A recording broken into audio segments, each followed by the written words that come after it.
बरकट्टा से बीजेपी के विधायक अमित कुमार यादव द्वारा दिए गए बंगाली समाज के खिलाफ अपमानजनक बयान के बाद बंगाली समाज में काफ़ी आक्रोश देखने को मिल रहा है। आज इसी के संदर्भ में बंगाली समुदाय के लोगों ने बीजेपी के प्रदेश अध्यक्ष बाबूलाल मरांडी से मिलकर इसकी शिकायत की और अमित यादव के खिलाफ कार्रवाई करने की भी मांग की। तो क्या कुछ कहते हुए नजर आ रहे हैं बंगाली समुदाय के अध्यक्ष, चलिए हम आपको सुनाते हैं। बरकट्टा के विधायक वो हमें दलाल बोल रहे हैं। बात ये है कि ये दोनों जो हैं बीजेपी के इलेक्टेड सदस्य हैं और बीजेपी श्यामा प्रसाद मुखर्जी संस्थापक थे। तो एक तरह से श्यामा प्रसाद मुखर्जी जी को भी उनके समाज को गाली दिया जा रहा है, तो उनको भी गाली दिया जा रहा है। तो ये इसका कोई औचित्य नहीं बनता है कि कभी भी ऑफिस में जाके उनके जो तस्वीर रहती है उस पर माल्यार्पण करना और उनको इज्जत दिखाना सिर्फ लोगों को दिखाने के लिए, और इधर बाहर में आप बयान दे रहे हैं हमारे समाज के लोगों को, जहाँ झारखंड में 42 लाख लोग हैं। ठीक है, एक तो हमारे द्वितीय भाषा का जो दर्जा है वो मिटा दिया जा रहा है। राजभवन से हमारा नाम हटा दिया गया, बंगला में स्टेशन से हमारा नाम हटा दिया जा रहा है, स्कूलों में पढ़ाई बंद कर दी जा रही है। ऊपर से इस तरीके का बयान, ये बहुत अलार्मिंग सिचुएशन है।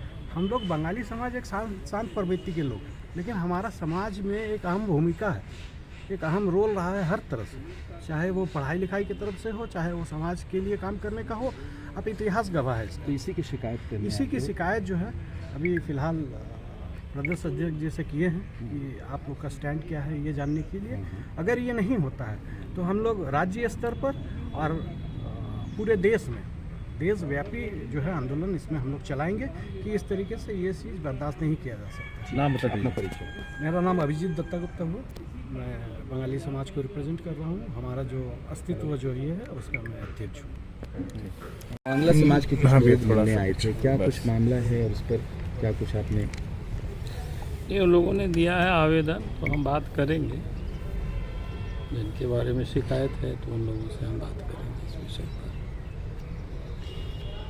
किसी भी जाति समाज को लेकर के अगर बोला गया है तो फिर वो गलत है, क्योंकि व्यक्ति कोई खराब हो सकता है, लेकिन संपूर्ण समुदाय को के बारे में बोलना वो किसी के लिए भी उचित नहीं है। जी सर, संविधान गौरव अभियान की आज से शुरुआत हो रही है, क्या कुछ उद्देश्य है, लक्ष्य क्या है, किस तरीके से आगे बढ़ेंगे? देखिए, लक्ष्य और उद्देश्य का विषय नहीं है, विषय आप सब लोगों के ध्यान में है। पिछले चुनाव से जिन लोगों ने इस संविधान को कुचला, संविधान की आत्मा तक कोई लोगों ने नहीं छोड़ा, उसको भी लोगों ने कुचला, और वो है कांग्रेस पार्टी। और वो संविधान लेकर के कांग्रेस पार्टी के नेता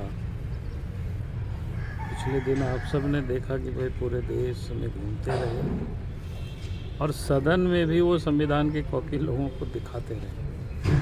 लेकिन वास्तविकता क्या है कि इस बाबा साहब भीमराव अम्बेडकर द्वारा रचित या फिर उस समय के जो संविधान वेताओं ने उस संविधान को उन्होंने कितनी बार अपमानित किया है, कितनी बार तोड़ा मरोड़ा, और फिर आपातकाल तो हर कोई जानता है कि किस प्रकार से इमरजेंसी श्रीमती गांधी ने लगाई, और फिर देश में भी कई चुने हुए सरकार थे, उस संविधान के उस आर्टिकल 356 का उन्होंने दुरुपयोग किया।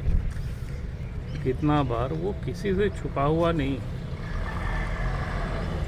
तो जब वो संविधान लेकर के घूम रहे तो पार्टी का भी दायित्व बनता है कि भाई जनता को बताना कि इसका चेहरा क्या है। उनका चेहरा तो पूरा कलिक से पोता हुआ है।